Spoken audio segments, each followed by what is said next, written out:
네, 여러분 안녕하십니까? 이렇게 좋은 장소에서 여러분들과 함께 동학에 관해서 4번에 걸쳐서 이야기를 나눌 백승종입니다. 이 4번의 강의는 오늘이 처음이죠. 오늘은 동학으로 가는 길. 그러니까 동학이 어느 날 갑자기 세상에 알려졌습니다마는 그 동학에도 전사가 있는 것이죠. 그래서 동학은 어떤 역사적 배경 속에서, 사회문화적 배경 속에서 태어났나 하는 점을 오늘 살펴보겠습니다.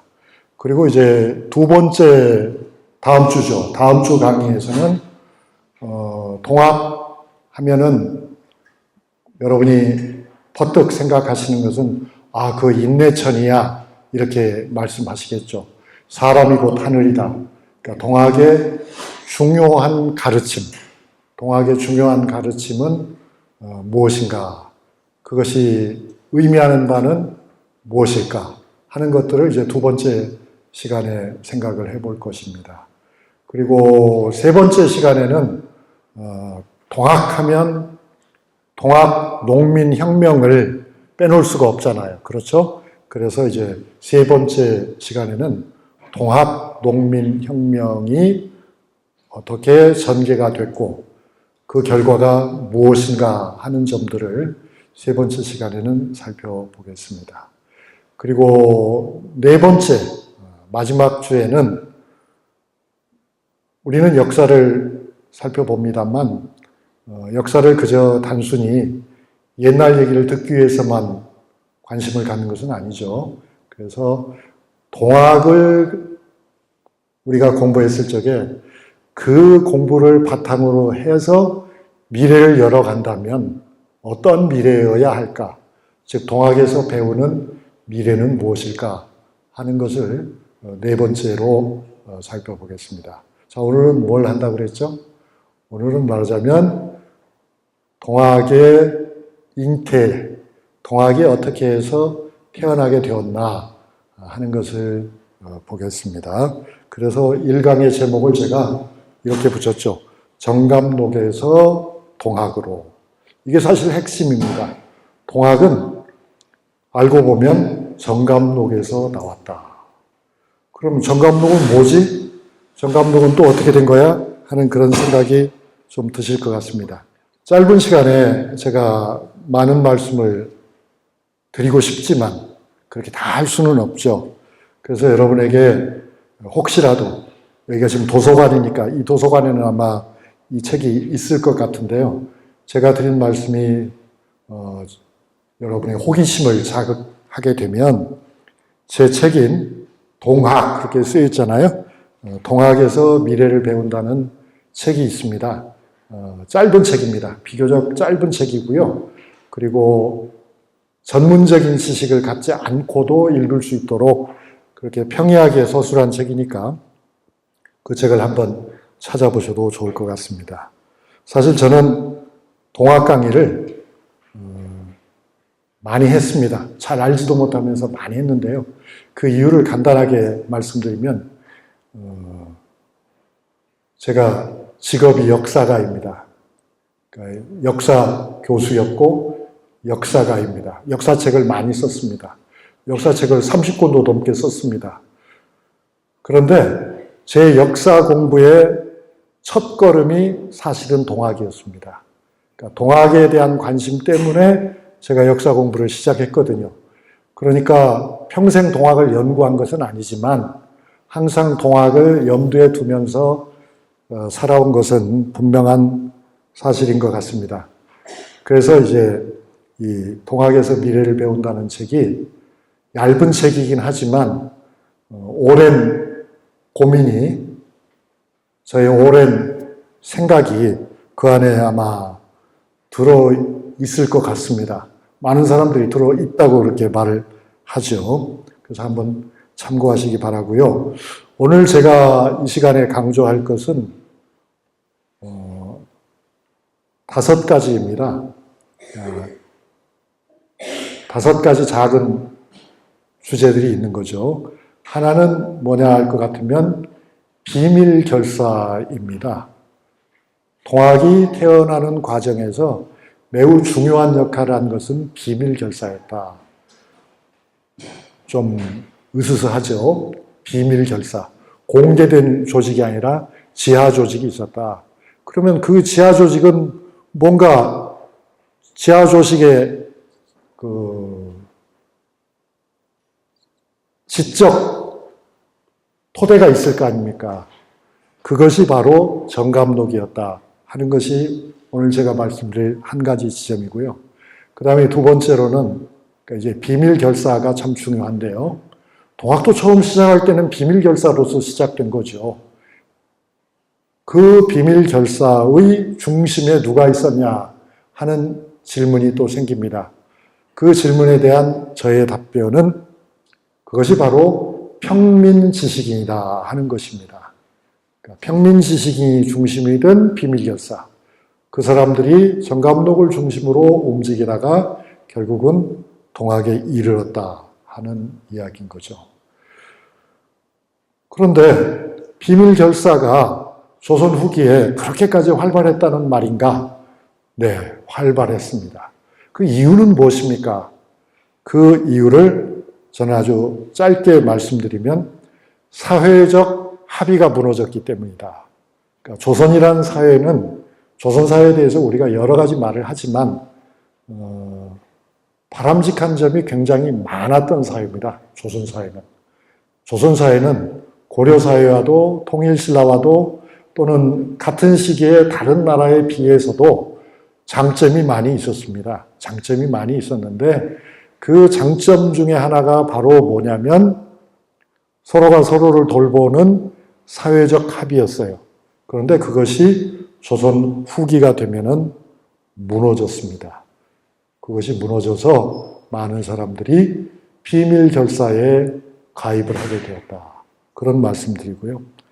그 다음에 이제 네 번째로 드릴 말씀은 그러니까 이 평민 지식인들이 정감록을 가지고 우물쭈물 하기도 하고 내던지기도 하고 후벼파기도 하고 확대경으로 보기도 하는 그 과정을 저는 뭐라고 설명하고 싶냐면 대항 이데올로기를 형성하는 과정이었다 이렇게 보는 겁니다. 그러니까 이데올로기라는 것은 우리가 다 알다시피 한 사회를 이끌어가는, 한 시대를 이끌어가는 주의 주장, 이념이죠. 체계화된 사상이죠. 그게 이제 이데올로기인데 조선시대의 이데올로기는 두말할 나위 없이 조선 사람들이 국시라고 말하던 성리학이었죠. 조선의 성리학은 우리 금오산에 뿌리를 두고 있는 거죠. 그죠, 여러분? 여러분, 길재 선생을 아시잖아요. 여러분, 길재 선생뿐만 아니라 우리가 흔히 하는 말이 있습니다. 그게 무엇입니까? 조선 인재의 절반은 영남에서 나온다. 영남 인재의 절반은 선산에서 나온다. 할 정도로 구미가 바로 선산이니까요. 말하자면 우리는 지금 조선 성리학의 메카에 있는 건데요. 조선 성리학이 갖고 있는 많은 영광스러운 점, 좋은 점들이 있었지만 조선 후기가 되면 퇴색되는 거죠. 퇴색되니까 뭐든지 그런 거 아닙니까? 무엇이든지 오랫동안 고치지 않고 사용하다 보면 고장이 나기 마련입니다. 그것이 가지고 있던 본래의 결함에 의해서가 아니라 사용하는 과정에서 생기는 문제일 수도 있지만 하여튼 문제는 생깁니다. 그러한 조선의 근본 이데올로기인 성리학에 대한 대항이 되었다 그 말이에요. 말하자면 반항이 되었다 그거죠. 그러한 역할을 많은 사람들이 알게 모르게 어떤 사람은 그걸 의식하면서 했겠고 다른 많은 사람들은 그렇게 가는 줄도 모르면서 쫓아가다 보니 그런 물길을 텄다 하는 것이죠. 그래서 결국 그 안에서 동학이 나왔다. 동학은 결과적으로는 대항 이데올로기의 한 성공적인 작품이 되었다. 이것이 이제 오늘 제가 오늘 여러분과 함께 탐구할 이야기입니다. 어때요, 여러분? 대개 이해가 되십니까? 그럼 사실 이쯤에서 강의를 그만두고 여기 홀이 넓으니까 여기 나와서 춤이라도 같이 추셔도 될 텐데, 그래도 저녁 식사도 제대로 못하고 오셨는데 그렇게 할 수는 없겠죠. 오늘 제 강의의 시간 배분은 이렇게 하려고 합니다. 제가 구미에 살지 못하고요. 저 경기도 위에 가서 삽니다. 그렇기 때문에 차 시간을 알아보니까 그 김천 구미역에서 출발하는 SRT가 9시 27분 차가 저한테는 막차입니다. 그게 항상 그래요. 그래서 시간 운영을 어떻게 하냐면 지금 쭉 하다가 55분에 잠깐 마치고요. 5분 동안 쉬고 그리고 8시에 시작해가지고 8시 40분이면 마치도록 하겠습니다. 여러분 어때요? 괜찮았겠죠? 예. 그러면 이제 제 실제 강의는 8시 반까지로 하고 나머지 10분은 질의응답을 하는 시간으로 가지면은 그러면 어떨까 합니다. 자, 이제 이야기를 양파 껍질을 하나를 벗겼습니다. 두 번째 껍질을 한번 벗겨보겠습니다. 5가지 말씀을 드리겠다고 했지만 사실은 19세기 후반에 동학이 일어나게 되는 데에는 앞에 말씀드리지 못한 다른 하나의 어쩌면 굉장히 중요한 이야기가 숨어 있었어요. 그것이 바로 뭐였냐면 전염병이었습니다. 여러분이 아시다시피 19세기가 되면 우리나라에 과거에는 없었던 전염병들이 많이 들어옵니다. 가령 어떤 전염병이 있었죠? 콜레라가 왔습니다. 콜레라의 고통이 너무 심했기 때문에 호열자라고 했잖아요. 호랑이가 사람의 살점을 뜯었을 때 본인이 느끼는 그런 아픔, 칼로 찌르는 것 같은 그런 아픔이 느껴지는 병이다 해서 호열자라고 했답니다. 그런데 아시다시피 콜레라는 인도의 풍토병이었잖아요. 인도의 풍토병인데 인도를 드나드는 서양 사람들을 통해서 결국 동아시아 곳곳에 유럽까지 아프리카로 전 세계로 퍼져나갔던 거잖아요. 그 밖에도 다른 전염병들이 많이 들어왔습니다. 가령 또 하나의 예를 들면은 장티푸스 같은 것도 들어왔습니다. 이런 병들은 본래 우리에게는 없었던 병들이거든요. 그러한 병들이 들어오니까 사람들은 어떻게 되겠습니까, 여러분? 대책이 없는 거죠. 놀라는 거죠. 그 놀람이 결국 사회적 불안을 조성하는 거죠. 그런데 이제 그런 전염병이 인류 역사를 뒤바꾼 적은 사실 한두 번이 아니었어요. 그걸 지금 자세히 설명할 겨를은 없습니다만 여러분이 몽골의 역사를 생각해 보셔도 몽골 제국이 한참 팽창해서 동양과 서양의 교역이 활발해졌을 적에 그때는 또 동양에서 흑사병이 생겨가지고 그 흑사병이 실크로드를 타고 가서 유럽을 초토화시킨 그런 일이 있었잖아요. 그죠? 14세기 일이죠.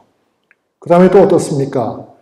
아메리카 대륙에 서양 사람들이 도착했을 때는 또 유럽과 아시아에서만 발생하던 그런 질병들이 신대륙으로 넘어가서 30년 정도 시간이 지나는 사이에 아메리카 원주민의 90% 이상이 그 병으로 죽었거든요.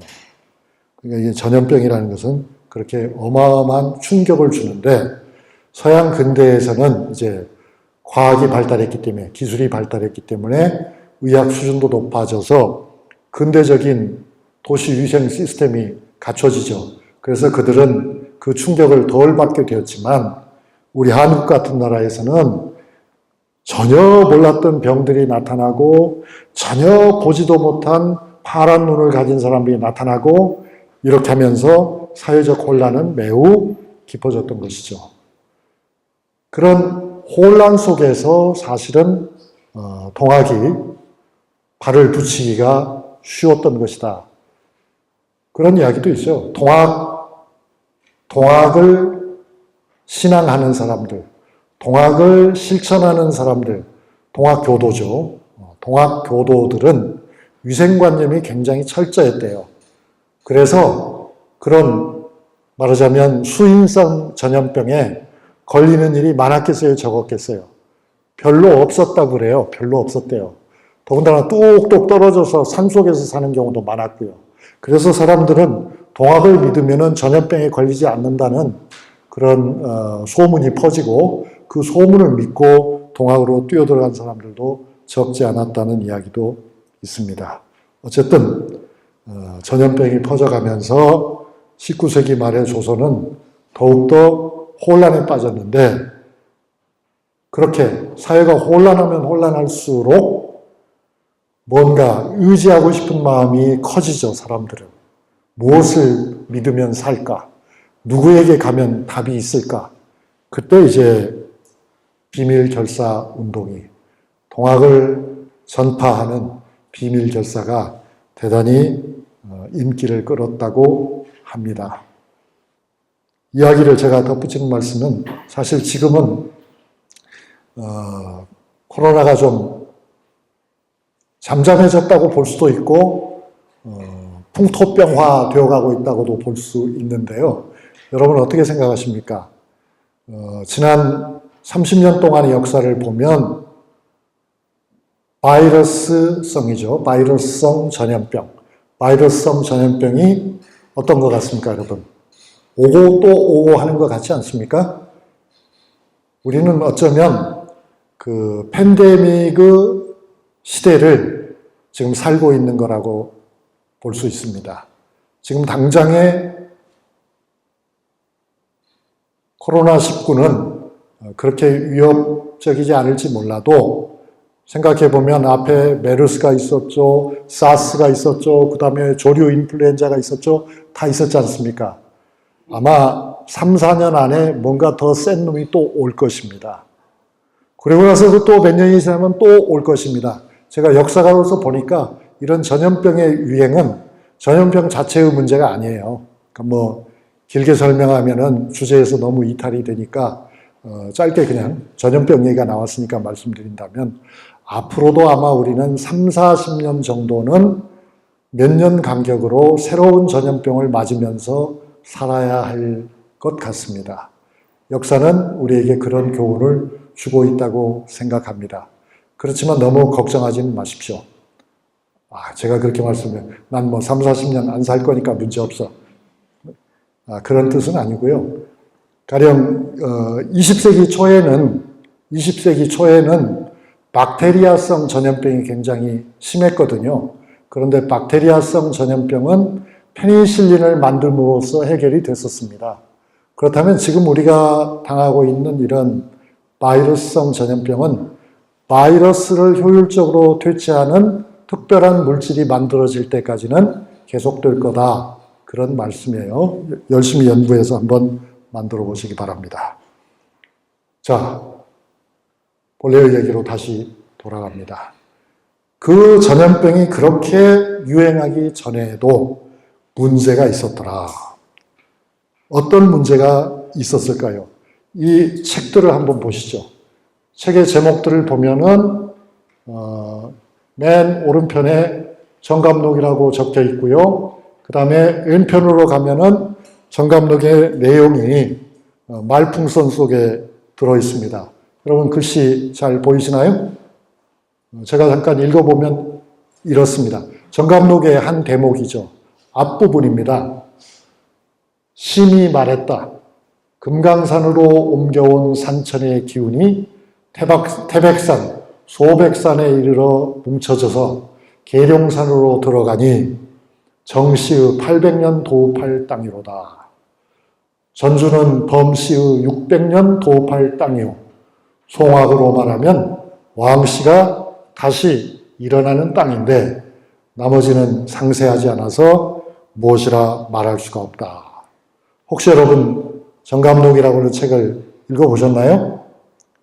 아마 표정으로 미루어 짐작할 때 정감록을 알고 계신 분은 별로 없으신 것 같습니다. 그런데 이제 이 정감록이라는 책이 금지된 책인데, 조선시대 후기에 등장해서 금지된 책인데 가지고 있으면 큰일 난 책이었어요. 읽어도 큰일 나고 남에게 알려줘도 큰일 나고, 하여튼 정감록은 금서 중에 금서였는데, 여러분 어떻습니까? 책이 금지되면 어떻습니까? 안 봅니까? 더 많이 봅니까? 더 많이 보죠. 그러니까 정감록은 금서였기 때문에 실은 공식적으로 통계를 잡을 수는 없었지만 조선 후기 최고의 베스트셀러가 바로 정감록이었다. 그 베스트셀러의 한 대목을 여러분이 지금 제가 낭독해서 들어보셨는데 도대체 무슨 소리인지 하나도 모르겠죠. 간단하게 말씀드리면 그래도 이런 느낌은 받으셨을 거예요. 뭐 누가 나라를 열고 그 이야기가 귀에 들어오시죠. 즉 정감록이라고 하는 책은 예언서입니다. 개인의 운명을 예언한 것이 아니고 국가와 사회의 운명을 예언한 것입니다. 좀 더 단도직입적으로 말씀드리면 왕조의 운명을 예언한 것입니다. 그 왕조의 운명을 예언하는데 초미의 관심사, 누구나가 관심을 갖는 제일 큰 문제점은 뭐였냐면 이놈의 조선이 언제 망하냐가 거기 나와 있다 하는 것입니다. 제가 이놈의 조선이라고 했습니다. 이놈의 조선이 언제 망하냐. 그 이놈의 조선이 언제 망하냐라고 말을 할 사람들은 누구였겠습니까, 여러분? 그건 분명히 양반은 아닌 것 같아요. 최고급 양반은 조선이 망하다니 이 사람이 이거 큰일 날 소리를 하고 있구만. 이 나라가 얼마나 훌륭한 나라인데, 우리 할아버지가 이 나라를 위해서 얼마나 많은 헌신을 하셨는데 이 나라가 망하다니 그건 절대 있을 수 없는 일. 이렇게 얘기를 하겠죠. 그런데 조선 후기가 되면은 망할 놈의 나라라고 생각하는 사람들이 많아졌던 것이 유감스럽지만 사실이었던 것입니다. 그건 왜 그렇습니까? 조선이 내걸은 국시죠. 국가적 이념은 성리학이라고 우리가 다 알고 있지 않습니까? 성리학의 가장 중심이 되는, 백성의 입장에서 가장 중심이 되는 성리학의 가르침은 뭐였겠습니까, 여러분? 그것은 바로 백성이 나라의 근본이라고 하는 가르침이죠. 즉 우리는 그걸 좀 유식한 말로 민본이라고 얘기를 하죠. 성리학은 민본의 국가를 건설한다고 표방하고 있다. 즉 백성이 중심인 나라를 만들겠다고 한다. 그러니까 세종대왕께서 한글을 창제하실 때도 뭐라고 그랬어요? 누구를 위해서 만들어요? 백성을 위해서 만든다고 했잖아요. 어린 백성을 위해서 만든다고 했잖아요. 뭘 잘 모르는 백성들을 돕기 위해서 만든다고 하셨잖아요. 그래서 사람들이 좋아하는 거잖아요. 지금도 우리가 좋아하잖아요. 그러니까 백성을 위한 나라라고 표방을 했는데 임진왜란 거치고 병자호란 거치고 보니까 백성들의 입장에서 보았을 적에 이 나라가 과연 우리를 위한 나라인지 지들끼리를 위한 나라인지를 알 수가 있더라 없더라. 알 수가 있더라. 알 수가 없더라가 아니라 알 수가 있더라. 분명히 우리를 위한 나라는 아니라는 것을 백성들은 알게 되었어요. 그러니까 백성들의 마음은 나라에서 멀어져 가는 것이죠. 그런데 여러분, 그렇게 사람들의 마음이 떠나갈 적에, 사람들의 마음이 정치 권력을 부정하게 될 적에 옛날서부터 하던 것은 뭐냐면 예언이었습니다. 예언. 여러분 바꿔야 한다고 생각을 하니까, 누가 바꿔야 할지는 모르지만 바꿔야 한다고 생각하기 때문에 그러한 예언을 저는 정치적 예언이라고 말합니다. 그러니까 보통 예언이라고 그러면 개인적인 예언, 종교적인 예언을 말하지만 우리 한국 사람들이, 우리 한국 사람만은 아니지고, 근데 우리 한국 사람들이, 우리 한국의 백성들이 옛날서부터 크게 관심을 가졌던 것은 정치적 예언이었습니다. 사실 정치적 예언이 한국 역사에서 등장한 것은 삼국시대부터였어요. 삼국시대 말기에서부터 그런 예언들이 기록으로 남기 시작했습니다. 그 예언 사상의 중심이 되는 것은 제가 조사를 해보니까 풍수지리와 미륵신앙이 한국 예언의 뼈대예요. 풍수지리는 여러분 아시잖아요. 그죠? 어디다 묘를 쓰면 왕이 나온다더라. 부자가 된다더라. 벼슬을 한다더라. 오래 산다더라. 그런 이야기예요. 그러니까 그런 풍수에 토대한, 풍수사상에 토대한 예언들이 고려 이후에 크게 유행했습니다. 그리고 미륵신앙을 중심으로 한 예언들은 이미 통일신라 말기부터 상당한 인기를 끌었던 것 같습니다. 근데 이제 그게 뭉쳐져서 정감록에 들어가서는 조선왕조는 반드시 망해야 한다. 조선왕조는 곧 망한다. 그럼 조선왕조 이후에 바톤을 이어받을 왕조는 어떤 왕조라고 생각을 했겠습니까, 여러분? 그 왕조가, 그렇죠. 여러분들은 너무나 현명하십니다. 머리가 너무 좋으시죠? 정씨가 이어받을 거다. 그래서 정감록인 거죠. 정감이라고 하는 것은 그 예언자의 이름입니다. 그러니까 자기 자손이 이제 이 씨를 무너뜨리고 왕조를 새로 만들 거라고 한 그 사람이 정감이에요. 그리고 지금 여기 아까 앞에서 보신 어쩌고저쩌고 한 심이라고 하는 이 씨예요. 그는 이씨 왕조의 조상으로서 예언 속에 등장하는 거예요. 그러니까 가상의 대화인 거죠. 가공의 인물들이 가상의 대화를 펼치면서 조선왕조는 끝나고 정씨에 의한 새로운 왕조가 계룡산에서 시작된다 하는 얘기를 하는 거예요.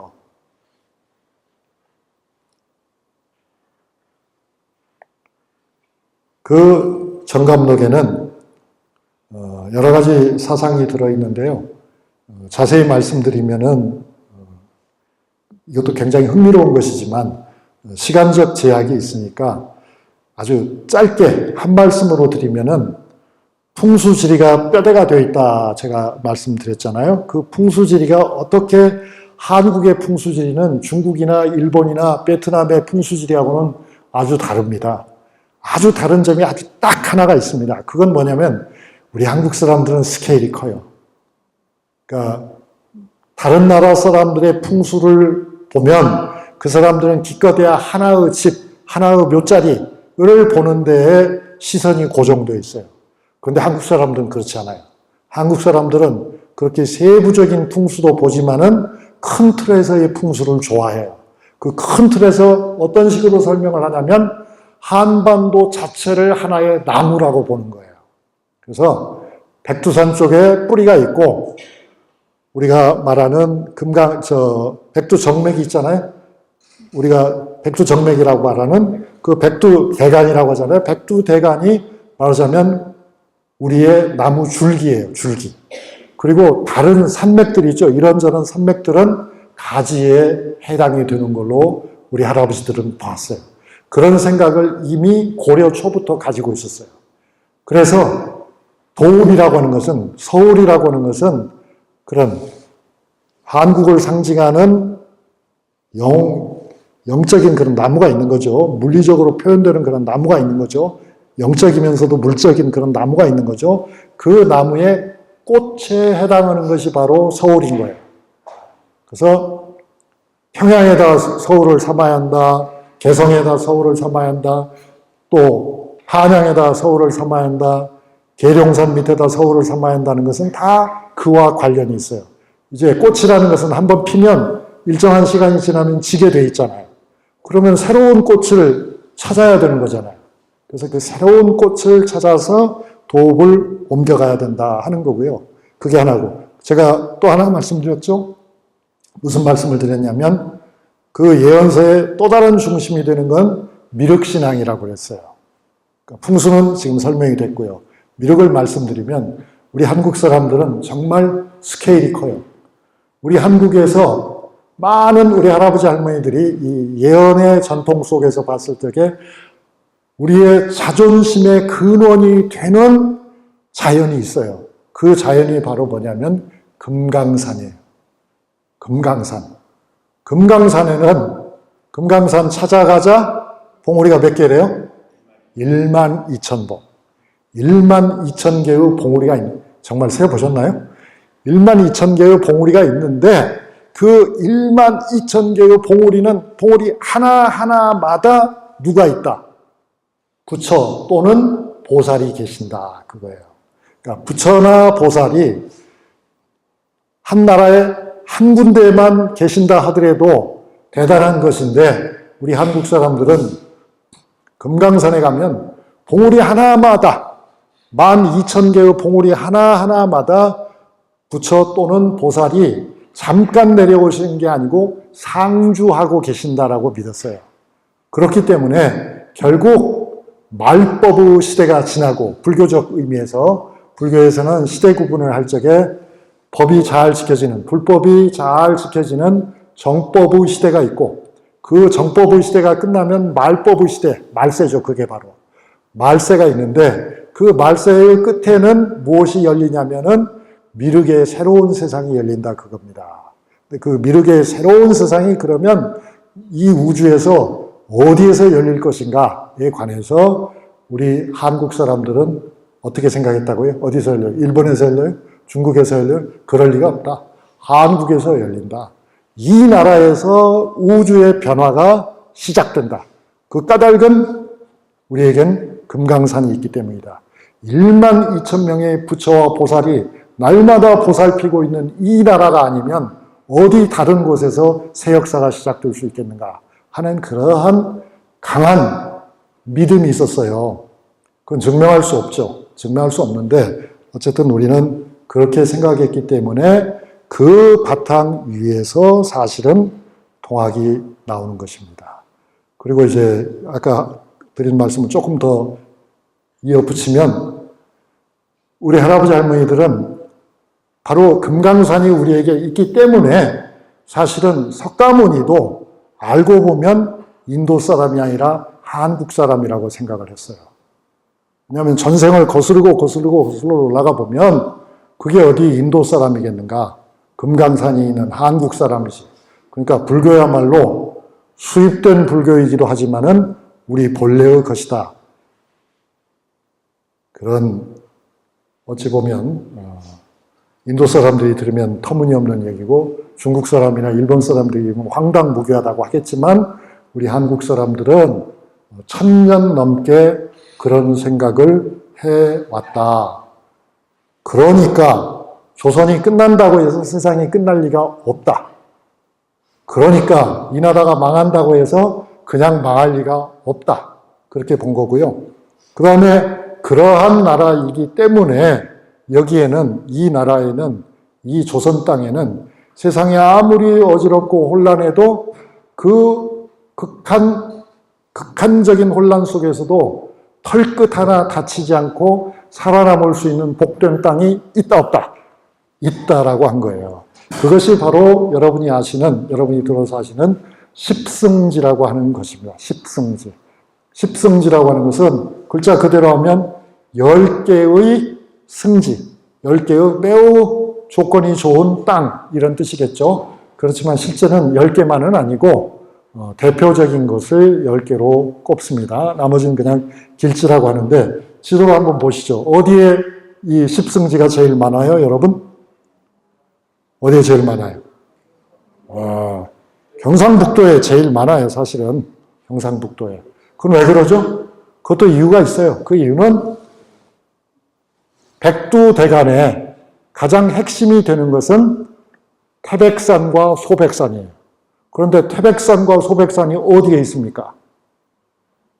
경상북도에 있는 거예요. 그래서 경상북도를 이 십승지에서 보면 가장 훌륭한 곳으로 보고 있습니다. 아마 구미선산에서 인물이 많이 나온 것도 그것과 관련이 있을까요? 저는 지금 이야기를 하고 있습니다. 오늘 첫 번째 강의 시간에 중요한 주제는 뭐죠? 중요한 주제는 동학이라고 하는 것이 갑자기 나온 것이 아니었다. 동학이라고 하는 것은 예언서를 바탕으로 생긴 것이다. 그럼 예언서가 누군가는 썼을 테고, 누군가는 읽었을 테고, 누군가는 설명을 해줬을 텐데 그 누구는 누구냐? 그 누구는 바로 평민 지식인이다. 그럼 그 평민 지식인들이 아무 데서나 책을 꺼내놓고 이게 나라가 망한단 말이지. 그렇게 말을 할 수가 있었겠는가? 그렇게 할 수가 없었다. 그래서 그들은 비밀리에 소근소근 자네만 알고 딴 데 가서 절대 얘기하면 안 돼. 나한테 들었다는 얘기는 죽을 때까지도 해서는 안 돼. 그렇게 다짐을 하면서 이야기를 했던 것이죠. 그 이야기를 지금 하고 있습니다. 그런데 그 정감록이 사실은 전혀 관련이 없을 것 같은 천주교, 서학과도 깊은 관계가 있습니다. 제가 연구를 해보니까 그래요. 정감록이라고 하는 내용을 자세히 분석해 보면 그 안에는 성경에서 말하는 말세론이 들어가 있어요. 아마겟돈이 그 안에 들어있어요. 그것은 성경적 지식이 없이는 생길 수 없는 부분이었다. 그러니까 정감록이라고 하는 것은 말하자면 일종의 자석이었던 거예요. 그 자석은 풍수지리로부터 또 성리학으로부터 불교로부터 천주교로부터 끌어당길 수 있는 모든 것으로부터 사상적인 요소들을 다 끌어모아가지고 만든 하나의 호수와도 같은, 사상의 호수와도 같은, 종교의 호수와도 같은 그런 것이 바로 정감록이었다 하는 거예요. 그럼 이제 제가 시계를 보고 있거든요. 55분에 우리가 잠깐 쉴 예정이니까 지금 14분이 남았거든요. 그래서 시간에 맞춰서 이야기를 해보겠습니다. 그 정감록이 말하고 있는 세상은 뭘까? 정감록을 저만 연구한 건 아니죠. 저는 정감록을 많이 연구했습니다. 많이 연구해서 정감록과 직접 관련이 있는 책을 7권을 썼습니다. 그 중에 한 권은 일본말로도 번역이 됐습니다. 여러분에게 제가 이거는 폼을 잡으려고 하는 것이 아니고 제가 그만큼 정감록의 문제를 앞에서 뒤에서 옆에서 다 위에서 아래서 찔러봤으니까 좀 자신 있게 말할 수 있다는 그런 뜻으로 말씀드리는 겁니다. 저 말고도 정감록에 관심을 가졌던 분들은 많이 있습니다. 그런데 그분들은 정감록에서 뭘 찾는데 다 실패하셨어요. 그분들은 이건 뭐 황당한 거야. 여기서 구할 거는 아무것도 없어. 이건 뭐 그저 그런 찌라시 같은 거야 하고 내팽개쳤죠. 그런데 제가 보니까 그렇지가 않더라고요. 왜 그렇지가 않냐면은 어떻게 보면 이제 잘난 척하는 말 같은데 제가 결코 잘난 척을 하기 위해서 하는 말씀이 아니고 이런 말씀을 드리고 싶은 거예요. 뭐냐면 어떤 문제에 우리가 접근할 적에 방법이 참 여러 가지가 있죠. 그렇잖아요. 우리가 앉아있는 이 강의실도 앞에서 그리느냐, 뒤에서 그리느냐, 위에서 그리느냐, 옆에서 그리느냐, 왼쪽에서 보느냐, 오른쪽에서 보느냐에 따라서 그림이 달라질 수 있는 거잖아요. 그죠? 그런데 이제 제가 관심을 가지고 있는 것은 역사가니까 역사적 추적을 하는 거죠. 말하자면 계보학적 탐색을 하는 거예요. 뿌리를 캐는 거죠, 아주. 그 뿌리를 캐는데 계보학적 탐색이라고 하니까 여러분은 족보를 생각하시잖아요. 그죠? 근데 족보보다는 훨씬 어려운 탐색이에요. 왜냐하면 족보에는 아버지와 아들의 관계가 다 정확하게 기록이 되어 있잖아요. 그런데 제가 말씀드리는 계보학적 접근이라고 하는 것은 족보처럼 그렇게 명확하게 기록되어 있는 것이 아니에요. 기록되어 있지 않지만 그렇게 볼 수 있는 것들을 쫓아가는 것이죠. 그렇게 하면 결국 어떻게 되냐면 결론적으로 말하면 정감록은 미륵 하생의 낙원을 추구하고 있음이 분명해 보입니다. 그러니까 미륵 하생의 낙원이란 뭐겠습니까? 여러분 혹시 미륵 하생경이라고는 불교의 경전을 읽어보신 적이 있나요? 안 읽어보셨어도 걱정하지 마십시오. 제가 간단히 말씀드리겠습니다. 그거는 요컨대 이런 겁니다. 석줄로 얘기하겠습니다. 첫째 줄, 한 줄은 뭐냐면 지금 미륵보살은 저 도솔천에서 춘향이랑 같이 계세요. 춘향이랑 같이 있다는 걸 어떻게 알아요? 서정주가 쓴 미랑 서정주라는 시인이 있죠. 서정주가 쓴 춘향의 유운이라고 하는 시가 있는데 그 책에 보면 그 시에 보면 춘향이 도솔천에 있대요. 농담입니다. 도솔천은 저 꼭대기 하늘에 있는데요. 거기는 이 다음에 석가모니의 시대가 끝나고 새로운 부처의 시대가 올 적에 내려오기 위한 선수 대기실입니다. 그 선수 대기실에 미륵이 앉아 있습니다. 첫 줄. 두 번째 줄은 그 미륵이 어디로 온다고요? 우리 한국 사람들의 마음속에는 이미 정해져 있죠. 어디로 옵니까? 우리 한국으로 오지 어디로 옵니까? 금강산이 있는데 딴 데 갈 데가 어디 있습니까? 당연히 일로 와야죠. 여기로 온다 이겁니다. 여기로 오면 이제 세 번째, 어떤 세상이 펼쳐질 것인가? 미륵 하생경에 설명하는 바로는 비가 저녁에만 살짝 오고 낮에는 먼지도 하나도 없고 곡식을 한번 심으면은 3번, 4번을 걷어 먹을 수 있고 옷이 필요한데 옷을 바느질할 필요가 없어요.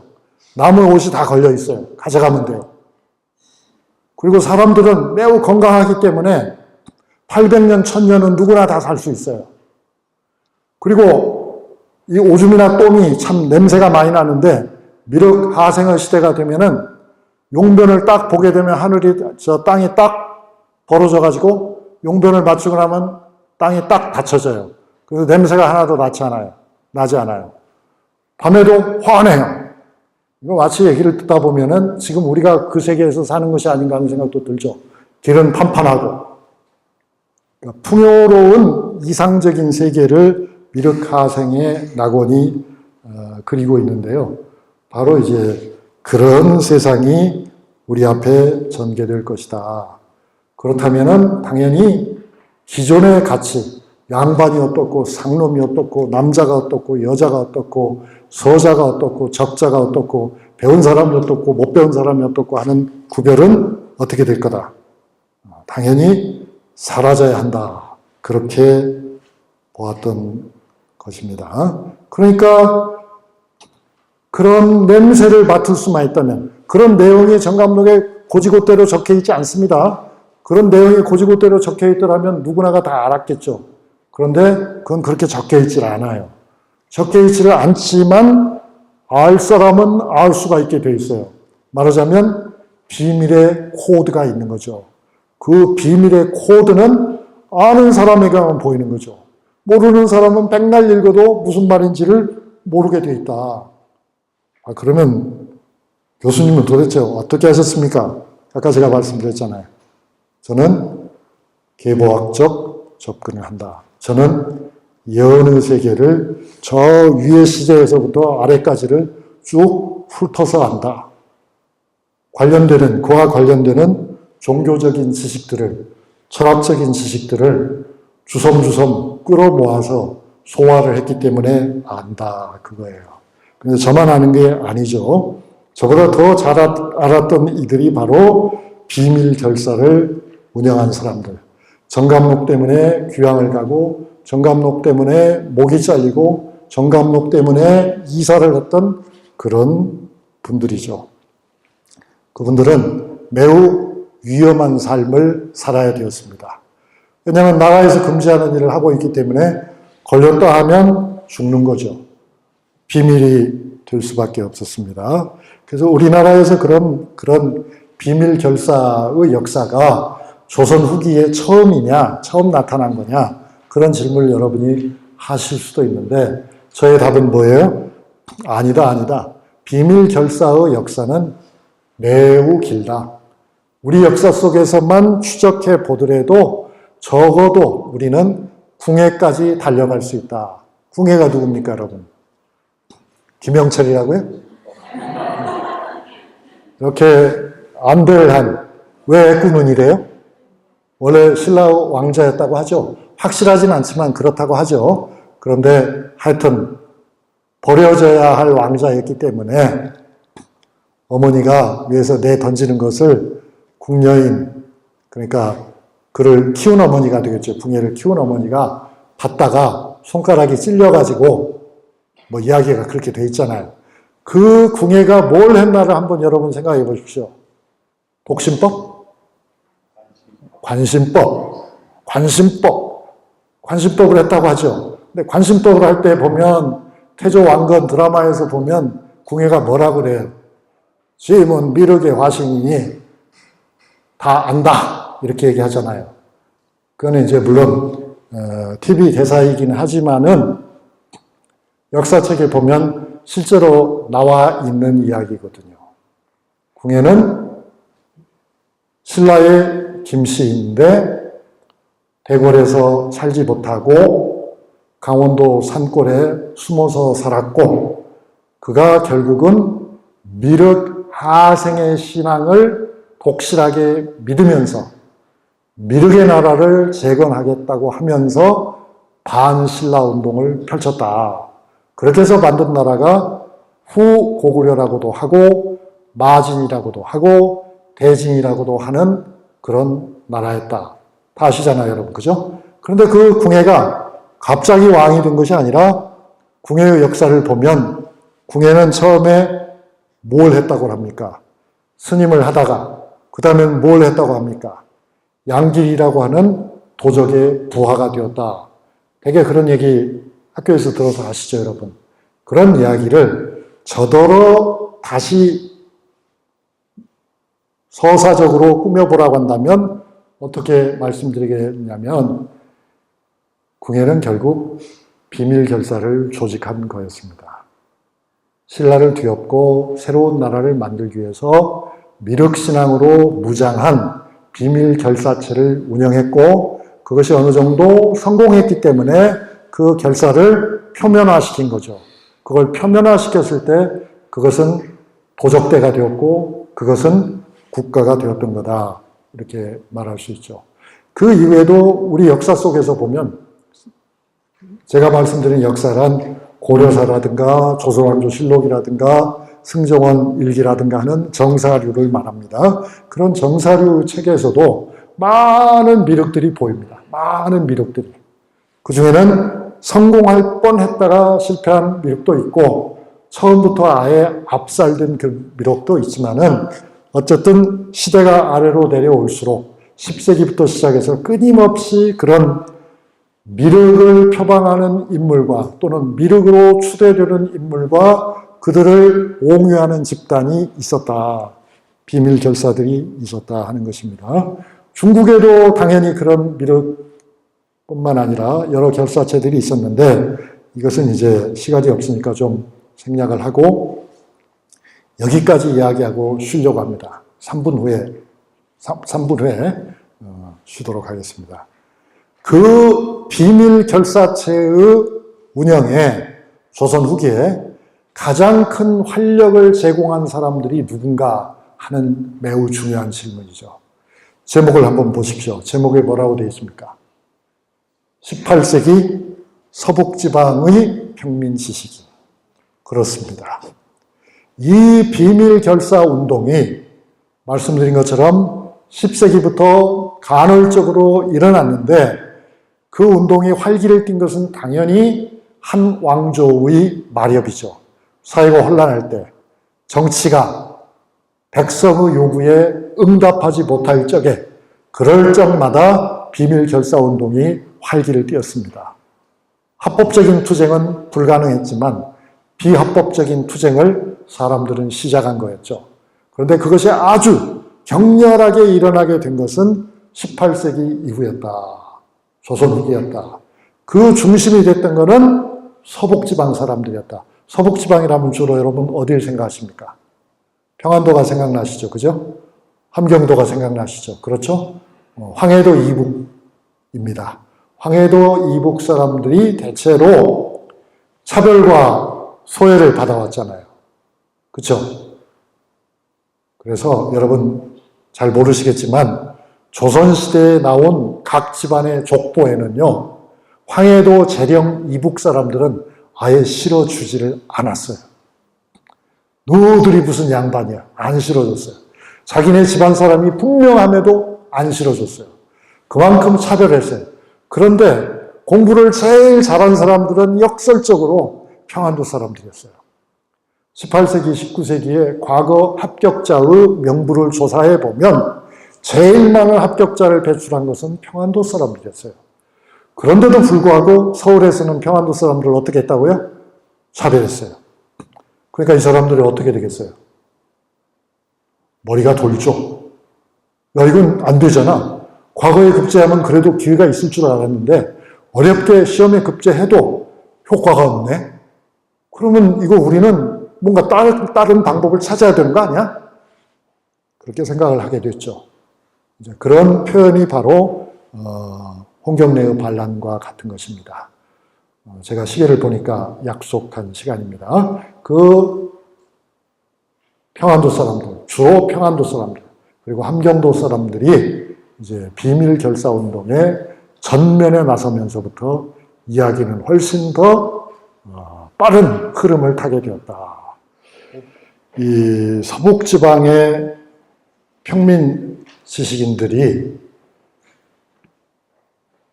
과거 시험 얘기 아까 말씀드렸잖아요. 사회적으로 자기들이 원하는 자리에 갈 수가 없게 되니까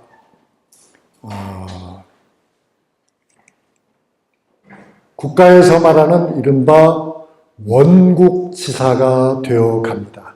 그러니까 서북 사람이 다 그랬다는 뜻은 물론 아니죠. 서북 사람들의 상당수가 그랬다는 것이죠. 다 그랬으면 큰일 났죠. 그럴 수는 없고 서북 출신의 많은 지식인들이 이른바 역사 기록에서 표현하는 원국지사가 되었다. 원국이란 말은 원은 원망한다. 국자는 나라 국자. 나라를 원망하는 선비가 되었다. 그 말입니다. 그래서 원국지사라는 표현이 실제로 역사 기록에 나옵니다. 그 다음에 또 다른 표현으로 하면 이런 부류의 지식인들은 밥을 먹어야 되잖아요. 밥을 어떻게 먹겠어요? 밥을 먹는 방법은 지식을 파는 것이 밥을 먹는 방법이죠. 그래서 그거를 이제 옛날 표현을 하면 매문설경을 했다. 그렇게 얘기해요. 매문. 글을 파는 거죠. 어떤 글을 팔겠어요?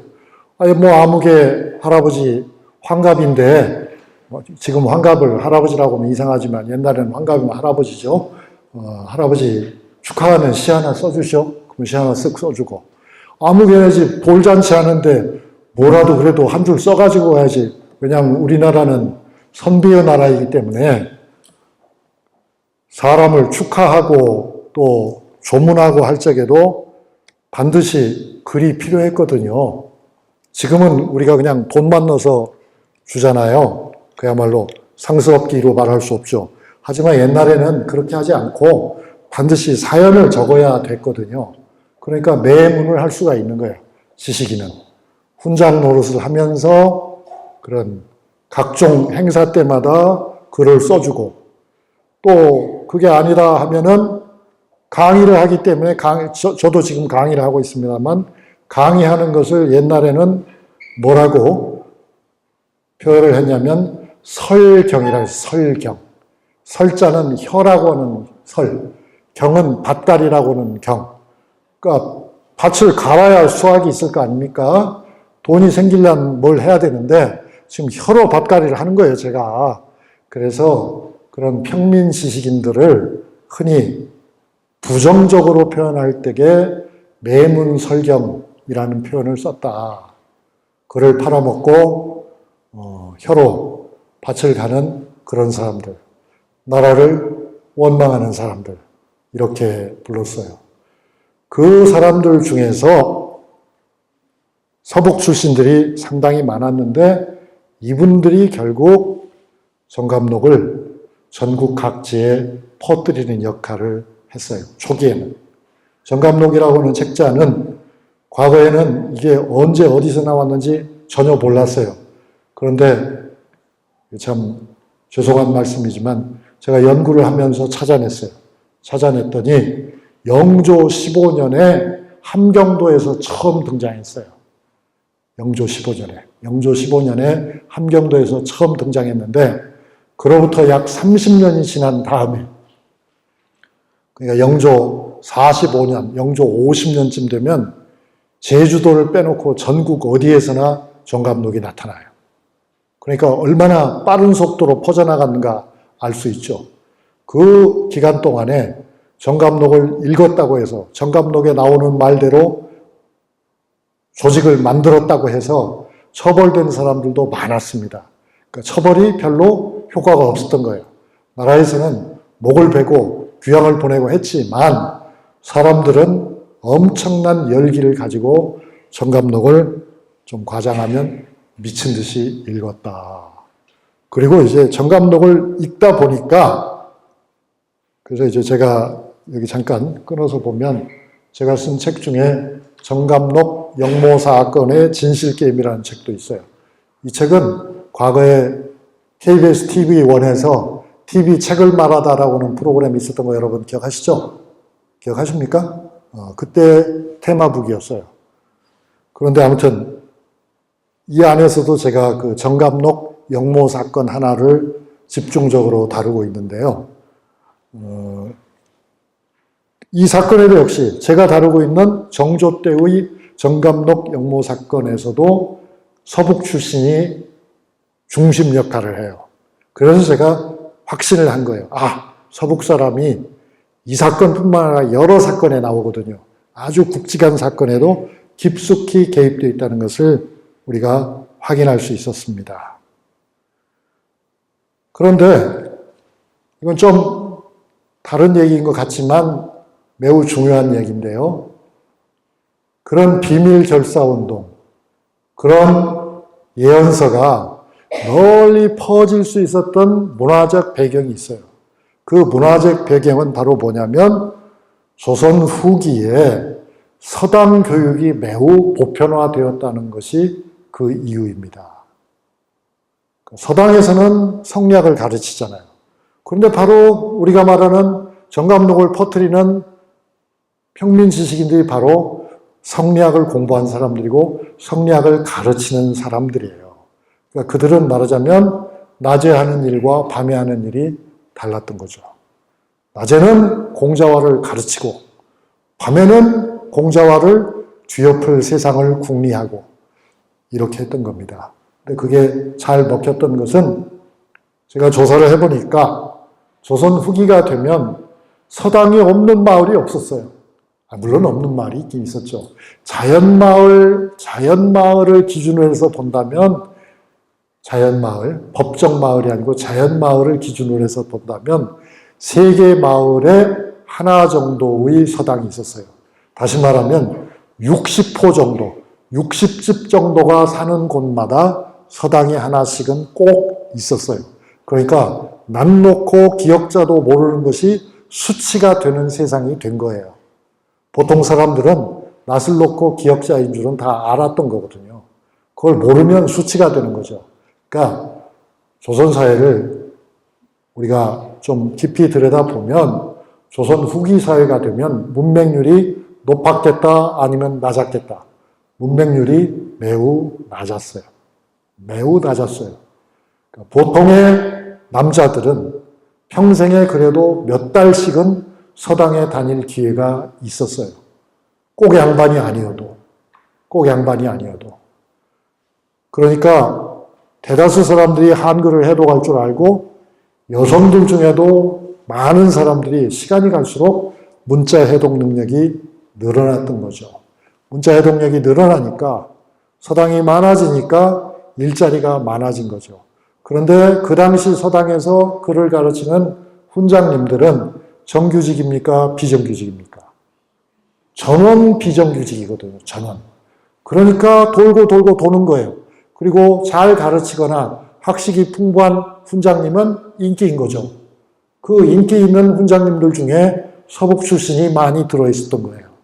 그래서 이제 삽시간에 정감록이 전국으로 퍼져나가고 결국은 이제 19세기가 되면 굳이 서북 출신이 아니어도 경상도에도 전라도에도 또 충청도에도 경기도에도 우리가 평민지식인이라고 부를 수 있는 사람들이 아주 많아졌다. 그 중에 이제 가장 대표적인 인물이 경주의 최재우인 거죠. 최재우 선생이 누굽니까? 최재우 선생은 아버지가 경주 지방에서는 유명한 최옥이라고 하는 이름난 학자였죠. 그런데 최재우 선생은 그 최옥이라는 학자의 아들은 아들인데 어떤 아들이었습니까, 여러분? 최재우 선생의 어머니는 과부 한씨였대요. 과부 한씨인데 좀 이야기가 이상하게 가는 거죠. 아니 어떻게 과부가? 최재우의 아버지 최 선생이 아내를 잃고 나서 아마 돈이 없어가지고 새장가를 갈 형편은 아니었던가 봐요. 그래서 어떻게 했냐면은 과부 보쌈을 했대요. 과부 보쌈이라는 게 뭐입니까, 여러분?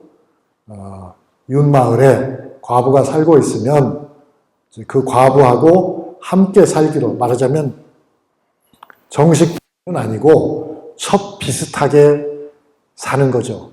그렇게 하기로 미리 약속을 해요.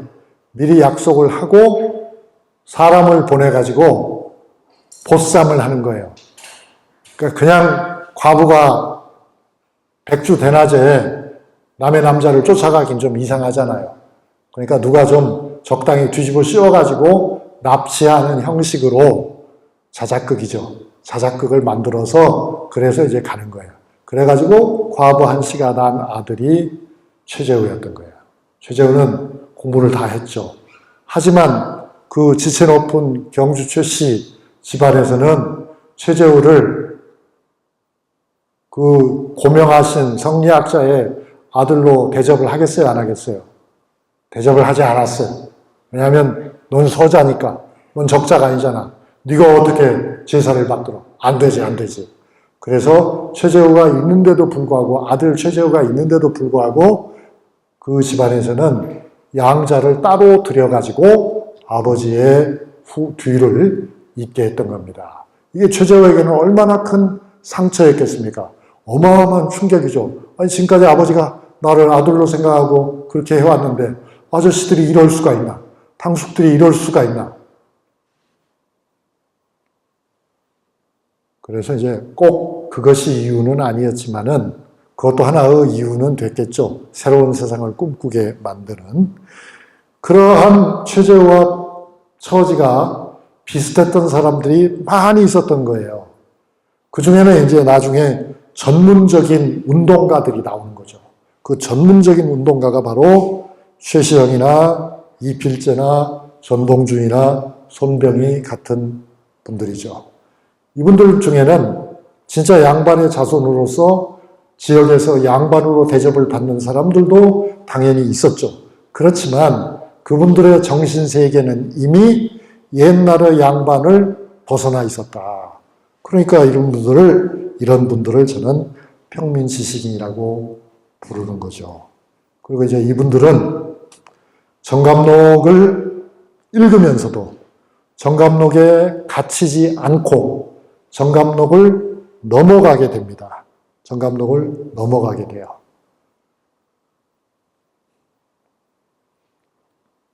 그 정감록을 이분들이 넘어가게 되는 데에는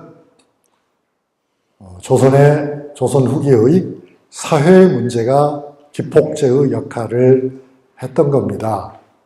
그 사회 문제란 바로 뭐냐면 사회적 합의가 무너졌다. 아니 조선 사람들이 언제 사회적 합의를 했는데 그게 도대체 어디 있어? 어느 책에 그게 나와? 여러분이 그렇게 물으시겠죠. 사회적 합의라고 하는 것은 성문화된 합의도 있지만 불문율에 가까운 합의도 있는 거예요. 가령 여러분 법도 성문법도 있지만 불문법도 있지 않습니까? 영국과 같은 나라는 민주주의의 전통이 깊은 나라지만 영국에는 불문율, 즉 관습법이 굉장히 중요한 역할을 하고 있거든요. 제가 여기서 말씀드리는 조선의 사회적 합의라고 하는 것은 글로 적은 합의가 아니고 불문율에 가까운 합의가 있었다. 그게 바로 뭐냐 할 것 같으면 이런 것이에요. 조선 중기까지는 시장이 별로 발달하지 않았어요. 조선에서는 여러분이 아시는 것처럼 조선시대에 돈을 가지고 밥을 사 먹고 돈을 가지고 논을 사고 돈을 가지고 물건을 팔고 사고 한 것이 언제입니까, 여러분? 이거는 18세기 이후의 일입니다. 그 이전에는 화폐가 있었지만 화폐를 아무도 사용하지 않았어요. 그래서 화폐 정책이 번번이 실패로 돌아갔어요. 그런데 18세기 이후가 되면 국가에서 화폐를 쓰라고 강요하지 않아도 민간에서 스스로 화폐를 쓰게 돼요. 무슨 차이가 있죠? 화폐를 쓰고 안 쓰고가 굉장한 차이가 있습니다. 가령 여러분, 돈으로 배추를 사고 팔지 않던 시대에는, 그렇게 할 수 없었던 시대에는 내가 배추 농사를 많이 지었는데 금년에 배추가 유난히 잘 됐어. 그런데 우리 집에서는 100포기만 쓰면 돼. 그런데 밭에는 300포기가 있어. 그러면 200포기는 어떡합니까, 내가? 사람들에게 갖다 먹어, 이렇게 얘기하죠. 왜냐하면 그거 내가 어디 가서 팔 데도 없어요. 좋은 일 하자, 이렇게 되는 거죠. 또 구미에 김진사가 농사가 많아가지고 천석군인데 천석 중에서 자기네가 식구들이 먹고 경조사에 쓸 수 있는 그런 것들을 하면은 500석이에요. 1년에 500석의 쌀이 남아요. 그 쌀을 김진사가 어떻게 하겠습니까? 시장에 가서 팔지 못한다면. 그러면 빌려주는 거예요. 소작인들에게. 자네 농사 없잖아. 가져가. 이자는 있어. 이렇게. 그렇지만 소장농, 제가 백이니까 소장농 백씨 할게요. 소장농 백씨는 가난해가지고 김진사한테 쌀을 빌려갔지만 내년에 갚지 못합니다. 갚지 못하는데 김진사는 저한테 뭐라고 하겠습니까? 자네 장부에 있어. 이자 그대로 있어. 내년에 갚어. 내년에 못 갚아요. 어떻게? 내명년에 갚어. 그럽니다. 그렇게 해가 갈수록 소장농 백씨는 김진사를 보면은 어떻게 되겠습니까, 여러분? 허리가 점점 굽기 시작하죠. 그리고 점점 공손해지기 시작하죠. 점점 김진사의 뜻을 헤아리게 되고 김진사의 일이라면은 적극적으로 나서서 누구보다 먼저 그 일을 해야 하는 사람이 되어버리는 겁니다. 즉 예속이 되는 것입니다. 화폐가 널리 통용하기 전에는 시장이 발달하지 않았고 시장이 그렇게 발달하지 않았을 때에는 우리에게는 사실상 가난한 사람은 있었지만 굶어 죽는 사람은 많았다, 거의 없었다. 거의 없었다. 왜냐하면 부자는 쌀이 있으니까 그 부자는 어차피 그 쌀을 팔지도 못하니까 그걸 서울까지 가져가려면 운임이 더 드니까. 그러니까 결국은 나눠 먹는 세상이 되는 거예요. 그래서 조선의 양반들은 가령 경주의 최부자가 유명하죠. 만석군 최부자가 유명하죠. 그런 집들은 한옥인데도 불구하고 9대, 10대 동안 유지할 수 있어요. 그게 무슨 뜻인지 아시죠, 여러분? 9대, 10대 동안 한옥이 유지될 수 있다는 것은 아무도 그 집에 찾아가서 불을 지르지 않았다는 거예요. 불을 지르려면 간단해요. 불화살 하나만 저녁에 쏘아버리면 그만이에요. 안 그래요, 여러분? 그런데 그런 사람이 없었다는 건 무슨 뜻이에요? 그런 사람이 없었다는 것은 사방백리에 있는 가난한 사람을 내 친척처럼 돌봤기 때문에 없는 거예요. 그게 제가 말씀드리는 조선의 사회적 합의예요. 우리나라는 본래 그런 나라예요.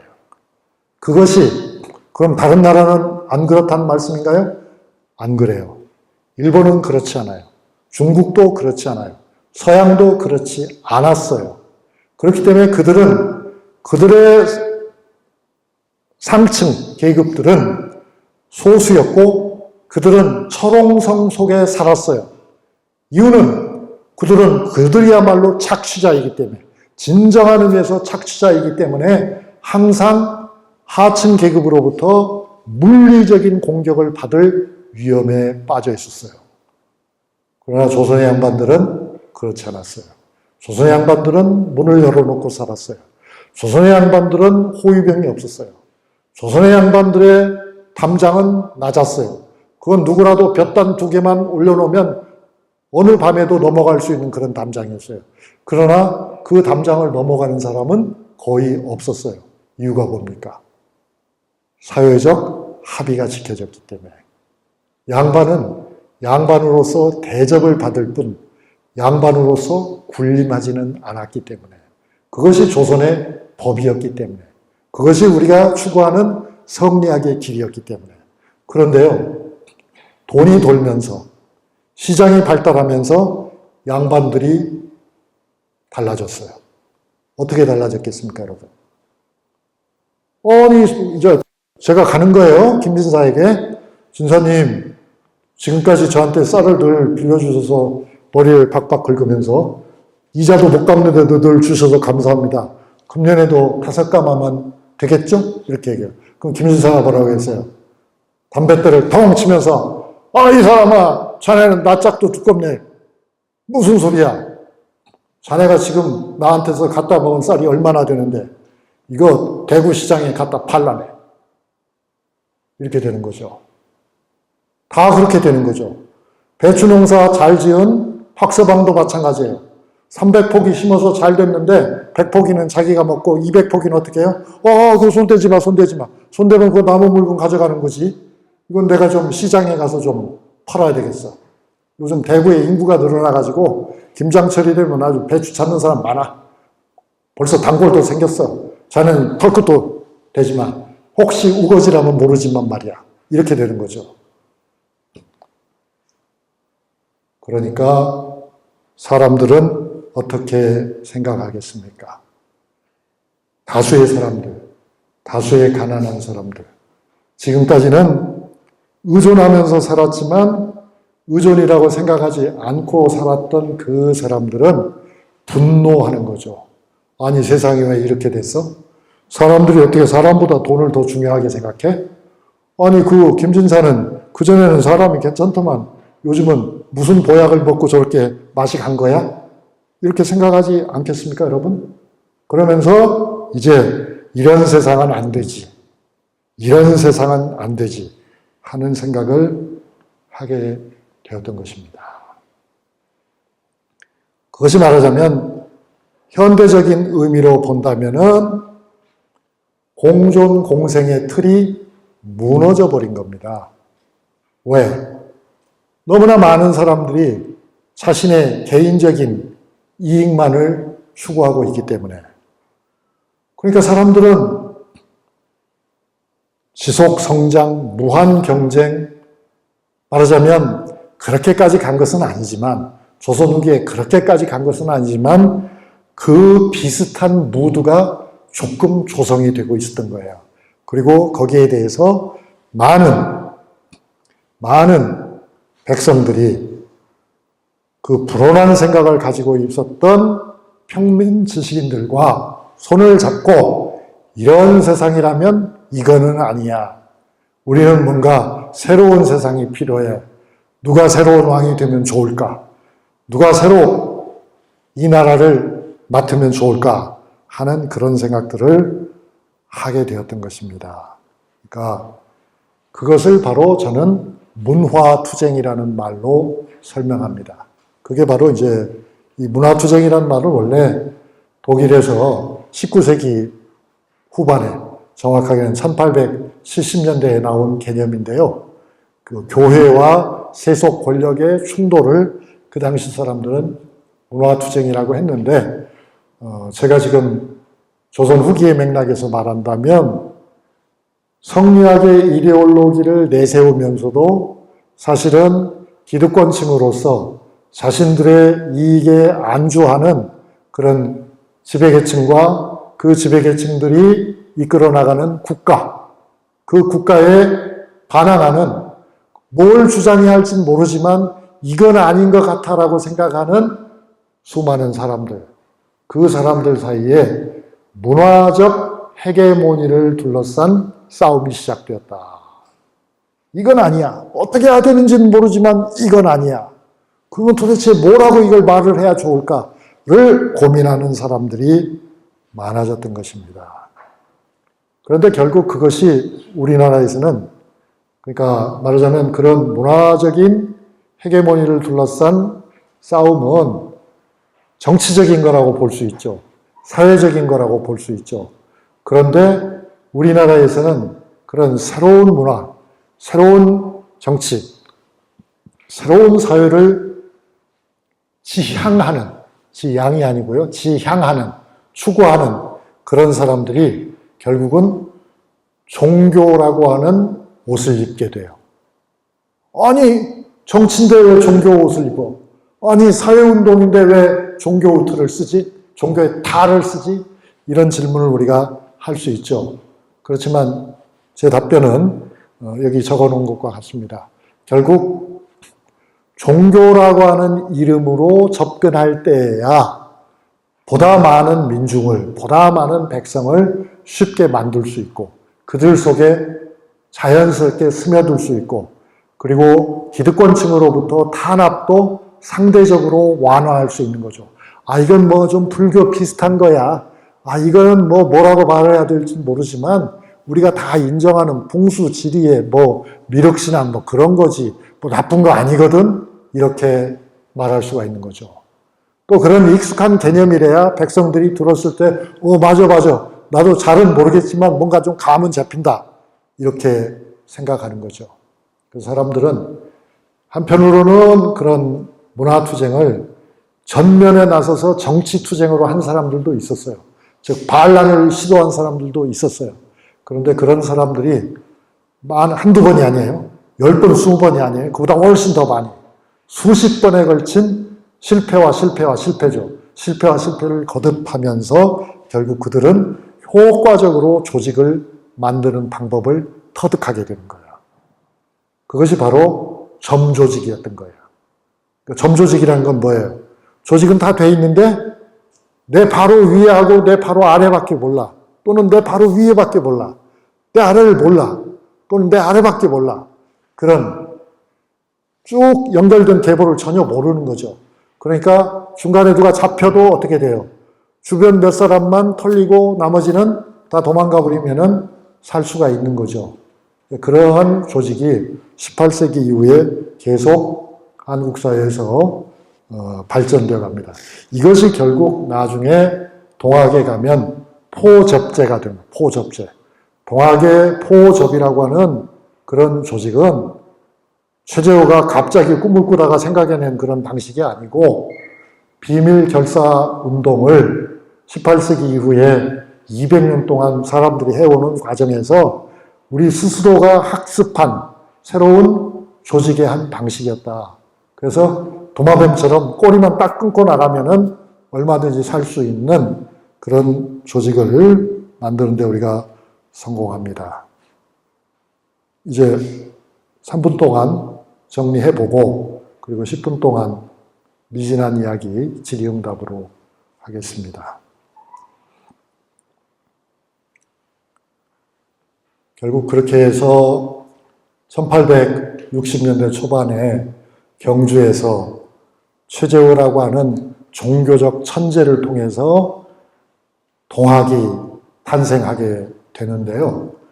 이 동학에서는 사람들에게 뭐라고 말을 했냐면 이제 우리는 이것을 맞았다라고, 이것을 맞이했다. 이것이 바로 무엇입니까?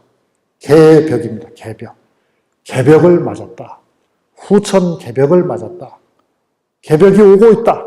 아니 개벽이 되었다. 라고 얘기합니다. 개자가 열린다는 뜻이잖아요. 벽자도 열린다는 뜻이에요.